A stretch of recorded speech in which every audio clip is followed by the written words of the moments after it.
What's up, everyone? Corey here, aka M3 Black Shadow, and I am in the garage today with the M5 because we are tackling the biggest job that I have personally ever taken on, replacing my clutch. So I filmed a couple of videos of me driving with the new exhaust setup. Sounds so good. A few people have pointed out to me in the comments that my clutch was slipping.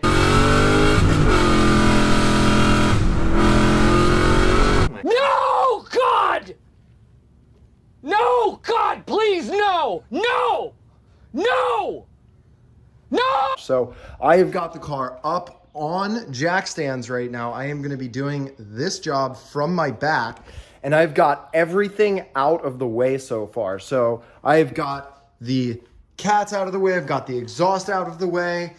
Everything is out of the way, and I'm going to be doing a couple of other while you're in there tasks, such as some diff bushings and maybe a couple seals, things like that. So we're just going to go through and, I'll give a high-level overview of everything that I'm doing and kind of take you along with me as I do it. So here we go.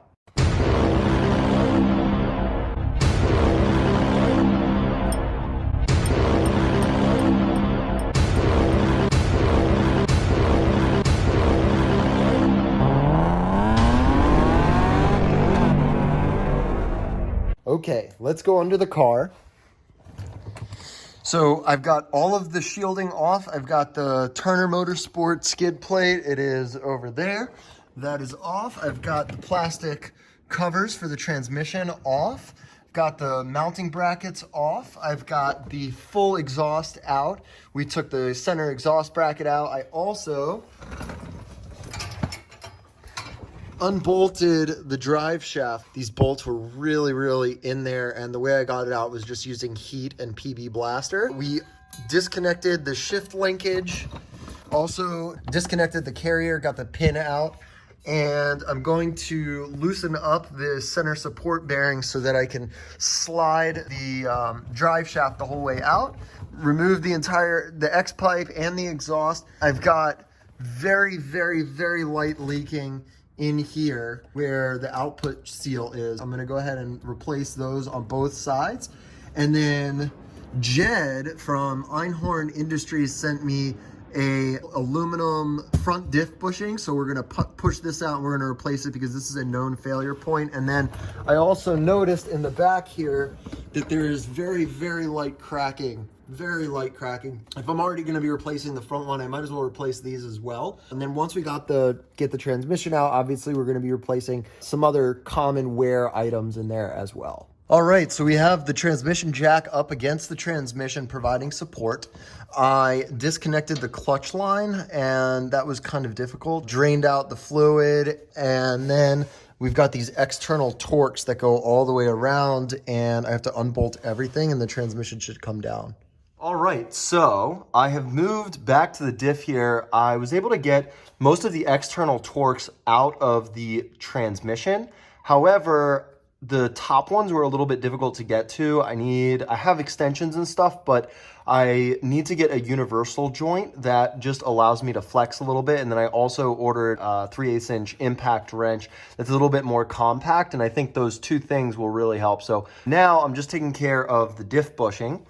I removed the rear diff bushing using this guy that I think I got on Amazon at one point along with this. I put it like that, and then this piece basically pushed the bushing out of the metal housing and into here. And what I'm going to be switching it with is Einhorn Industries Unicorn egg. This is known to fail over time. This is solid aluminum, which is way more durable and should tighten up the rear end a little bit. That is where it goes. So just gotta put it in like that. While doing this, I realized that there's a crack in this boot right here. I need a moment!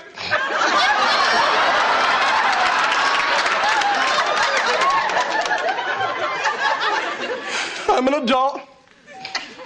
I can handle this. I'm really not so happy about that. It is going in very nicely. Minimal effort. That's what she said. All right, so it's installed. Not too difficult. All right, so I tore the boot on the CV joint, so I wound up removing the entire drive shaft, which is fine because I get it out of the way anyway. And I removed the CV joint. I ordered a new one. I'm gonna have that come, and then I will install it on the drive shaft and then reinstall it on the car after I'm all finished.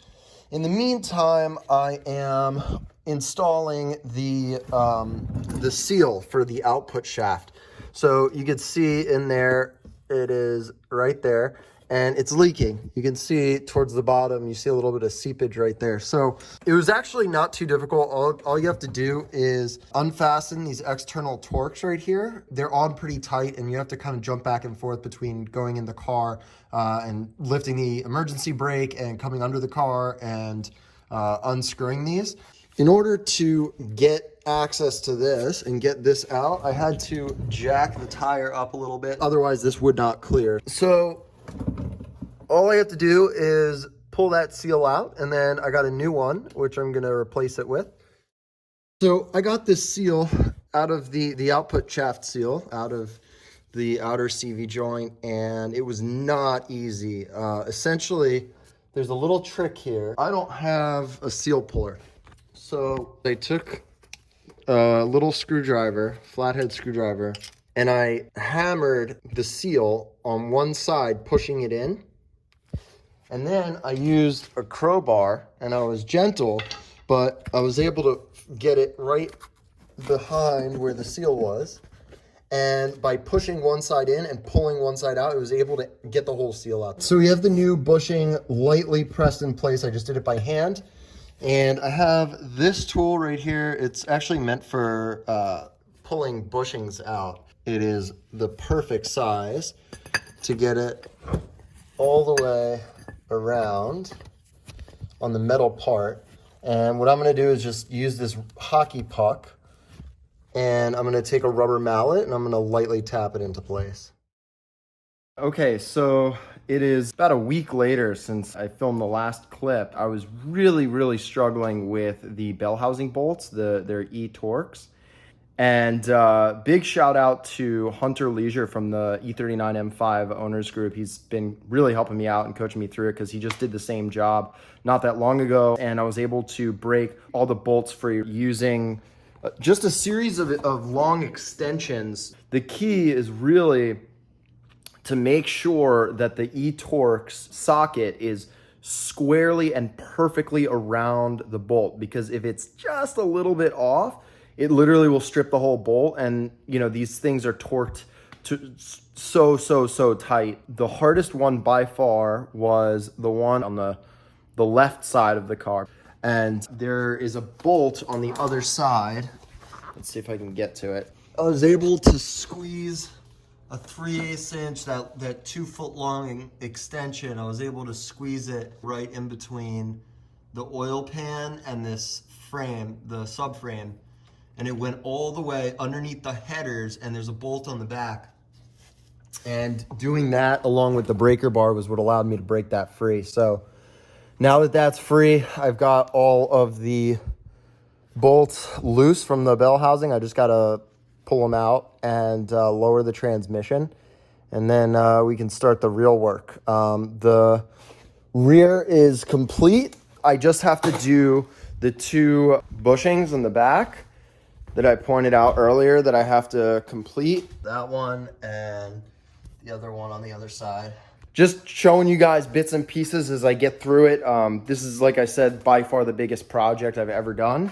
And it's funny because in theory, it's not that difficult. You know, it's just a matter of loosening those bolts all the way around the bell housing. You got to use a series of extensions and a U-joint. These U-joints are absolutely critical, you know, but it's just the little things that will really slow you down. Like you could spend an hour or two literally on one bolt, but you know, I'm a DIY guy laying on my back in my garage. So, you know, you can always bring it to a mechanic. It's funny because if I brought this to a mechanic, they'd probably have me in and out in a day.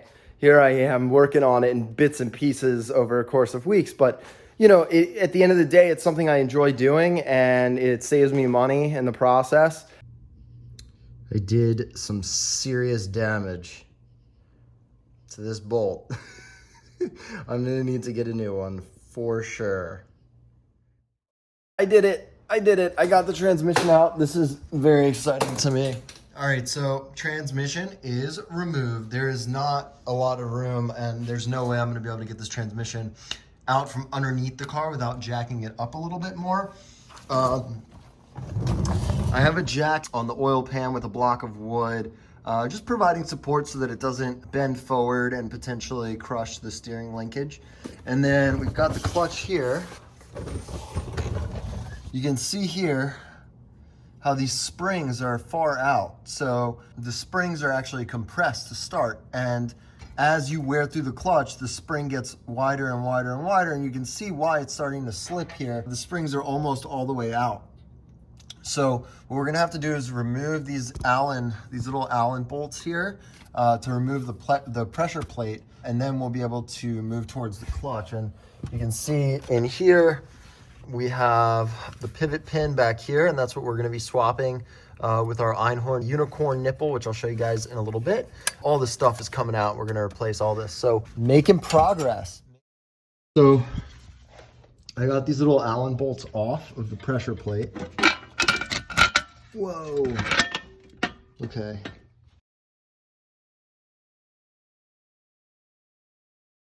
I need two hands.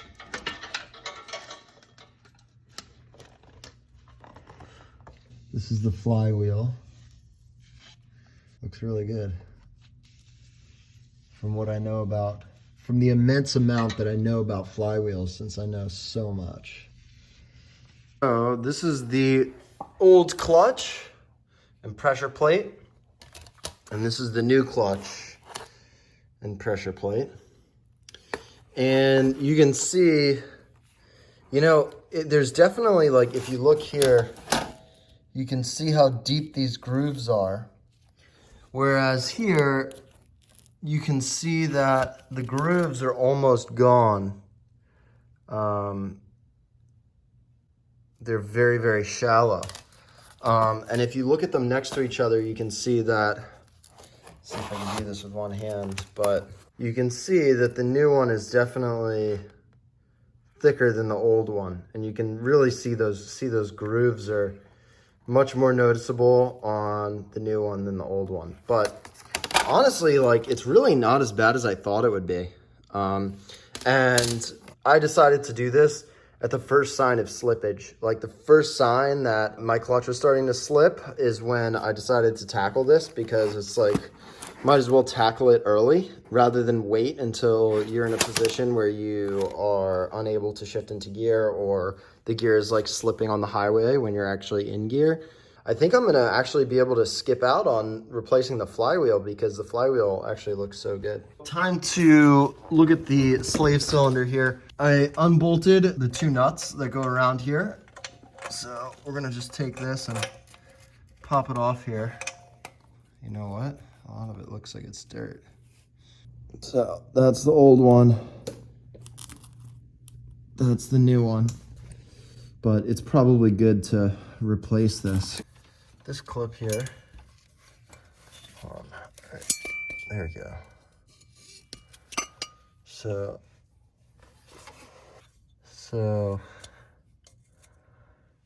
there's the clip. And then this is plastic. This is the pivot pin. And we want to remove this, and we're going to replace it with Jed's, he calls it the Unicorn Nipple. So per Jed's suggestion, we're actually going to punch it out from behind. We're going to punch it out from right there. So I'm just going to take this screwdriver and then take a hammer and pop it out. It is very, very in there, like very solidly. So I'm really gonna have to figure out, gotta get creative. I was really banging at it and it wasn't coming out. So maybe I'm just weak like girly man and I need to work a little harder.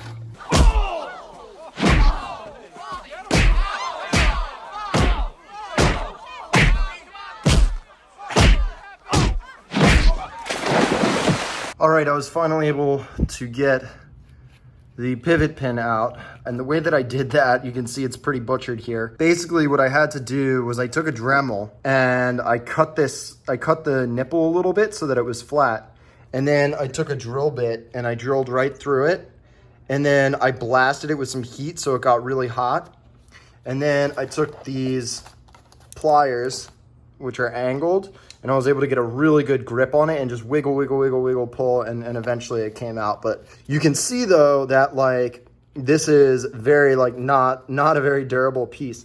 And the Einhorn Industries Unicorn Nipple, way more durable, and we'll be able to pop it in there and like literally never have to worry about it. There are plenty of stories of people who have to rip their whole transmission out because this thing just starts to wear down, and then it makes like all sorts of weird noises, like a squeaking noise when you push down the clutch and all sorts of stuff.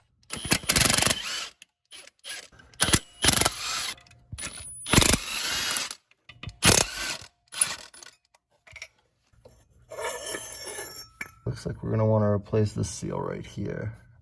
All right, so I was able to remove the seal and put the new one in. To do that, I just used a Harbor Freight seal puller. So this is the old one. And there are basically like little squares on either side where you can actually just poke through it with like a screwdriver or something. And then I just used the Harbor Freight seal puller and I was able to pop it out. And then I took the new one and I was able to pop it in using this guy, which this is a ball joint separator that I got on Amazon for some project a while ago. And this just kind of fit perfectly around there. And I just used the wood part of the rubber mallet and just kind of like tapped it into place so that the seal was completely seated. All right, you can see how disgusting and dirty it is, especially after getting the pivot pin out. So just go. Oh, that smells so bad. All right, we're gonna clean this all out. All right, so I actually used Adams Polish's wheel cleaner because clutch material is basically the same as brake pad material, and you can see. Look at that. Oh my God, this is gonna clean up so well. Just needs a little bit of water here.